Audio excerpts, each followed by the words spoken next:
এলাকা জুড়ে রমরমিয়ে চলছে ড্রাগসের কারবার, কিন্তু এবারে অতিরিক্ত ড্রাগস সেবনে মৃত্যু হলো এলাকারই যুবকের। গোটা ঘটনায় প্রশাসনের ভূমিকায় ক্ষোভ প্রকাশ করেছেন। মৃতদেহ নিয়ে বিক্ষোভ আন্দোলনে সামিল হলো পরিজন এবং এলাকাবাসীরা। ঘটনায় উত্তেজনা ছড়িয়েছে মালদার চাঁচলে। এদিন চাঁচল বাস ডিপোর সামনে মৃতদেহ রেখে জাতীয় সড়ক অবরোধ করে বিক্ষোভ দেখায় তারা। অভিযোগ, দীর্ঘদিন ধরে ড্রাগসের কারবার চলছে, কিন্তু পুলিশ প্রশাসন নির্বিকার। এমনকি প্রশাসনের নাকের ডগাতে চলছে এই কারবার। ফলে মাদক কারবার বন্ধে প্রশাসনের সক্রিয় ভূমিকা গ্রহণের দাবি জানিয়েছেন এলাকাবাসীরা।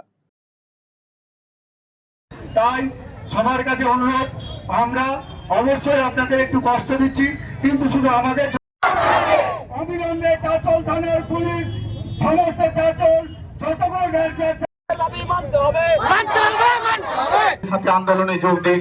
এটাই আমি তুমুল বিক্ষোভ আন্দোলন কেন, কি হয়েছে? আমাদের গ্রামের এক ভাই 27 বছর ড্রাগসের জন্য মারা গেছে। সে কি ড্রাগসে আসক্ত ছিল? হ্যাঁ, ড্রাগসে আসক্ত ছিল। তো আপনারা যে বিক্ষোভ করছেন, কি দাবি? আমরা চাইছি চাঁচল মহকুমার কাছে, চাঁচল মহকুমা যাতে ড্রাগস নয়, প্রশাসনের কাছে বিনীত নিবেদন। চাঁচল এলাকা জুড়ে কি ড্রাগসের কারবার চলছে রমরমে? রমরমা ব্যবসা চলছে, রমরমা ব্যবসা চলছে।